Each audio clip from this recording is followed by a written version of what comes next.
So we're getting ready to go camping for the next few days. So I wanted to take just a second and show you what I figured out for mounting my bicycles to the back of my fifth wheel. If you remember on our last trip, we had some issues. We had just a normal bike carrier, and what we found was that normal bike carriers are not rated for the stress that fifth wheels or any RV will put on them being at the back of the trailer.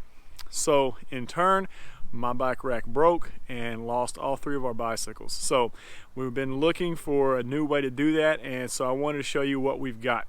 All right, so first thing is I got a new bike rack. And so this is a Thule RV approved bike rack. I believe this model is called the Range. And so this is a very heavy duty model, and you can tell by looking at the shank and just the mounting hardware that it is a lot more heavy duty than what I was used to. So that was step one. So I thought, great, this is going to be perfect.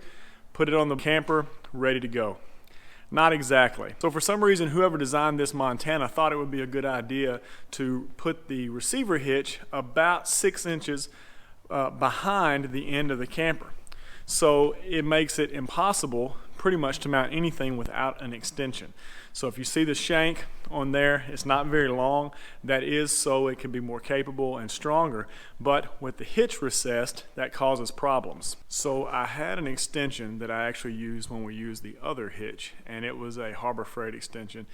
Problem with that is it rattles too much. So I did buy a new extension. This is from Roadmaster, and it is supposed to help with vibration because it has a threaded insert inside the shank of the extension so that it'll tighten down. So hopefully that's going to resolve my vibration issues. So this looks pretty sturdy. It's very heavy. I think it probably weighs, I don't know, 20 pounds. And it definitely has a threaded bolt and then a pin there. So hopefully this is going to keep the whole thing from rattling. What I can already tell about this is it's a solid piece. If you see there on the end, most of these are hollow. So this is very heavy duty, should work well for what we're going to use it for, which is hauling bicycles. So this unit actually comes with a lock washer, and so I assume that you're supposed to tighten this, so I'm going to have to get a wrench.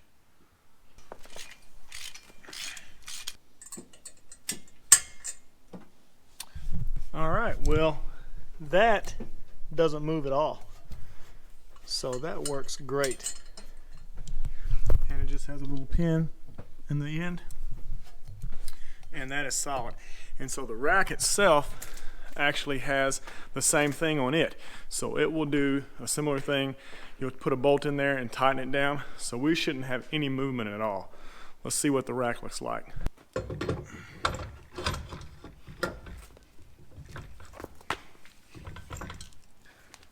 So bad news.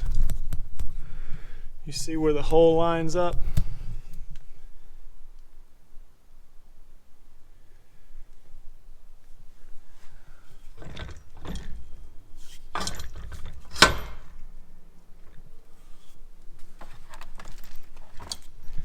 So that's not going to work.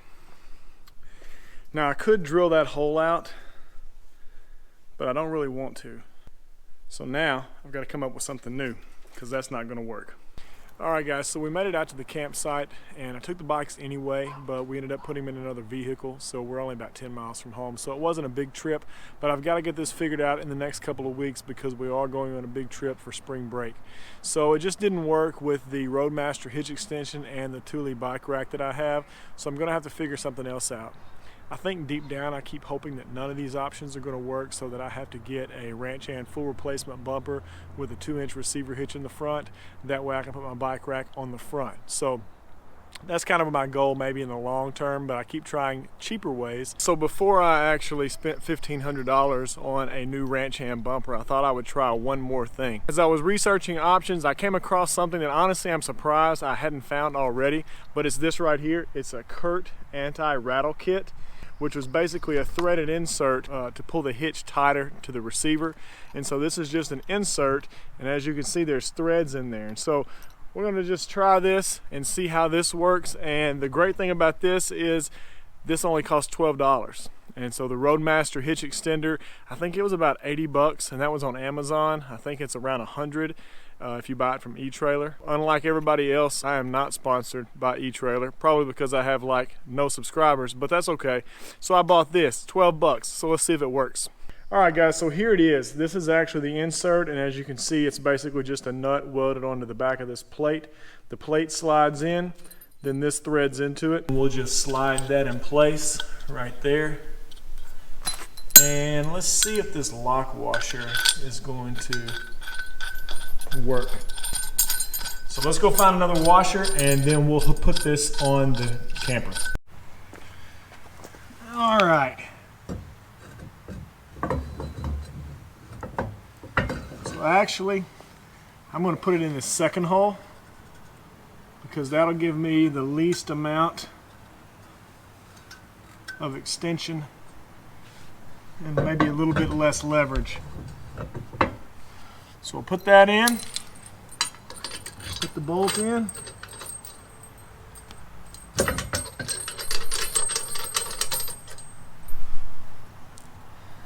And I'm going to use this impact driver.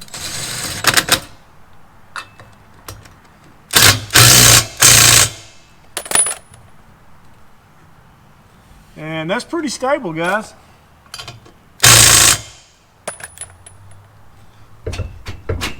Still has a little bit of upward motion, but not nearly as much as it did have.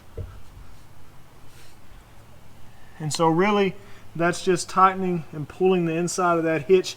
Left to right is extremely tight, but up and down, there is a little bit of play there. Now, I don't know if that can be tightened up. No, and that's probably just the engineering, but that is much better than it was originally.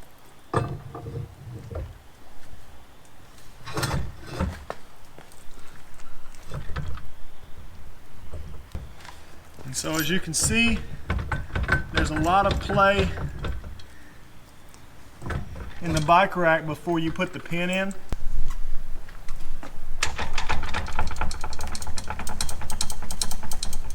You can see there's a little bit of play just kind of in how the design is. And there's quite a bit of play up and down.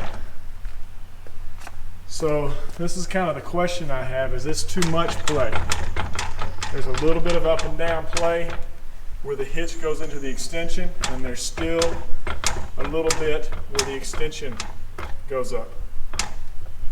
So if you look right there closely at the hitch, you can see the gap there. See it push down. So it's operating the same way as the other, where basically it's eliminating side-to-side motion, but not up and down motion. Honestly, the up and down motion is what I'm most concerned with on this trailer. Being at the back of the camper, this is definitely a lot of force back here. So I'm not sure. I'm not sure if I want to travel with that much play still.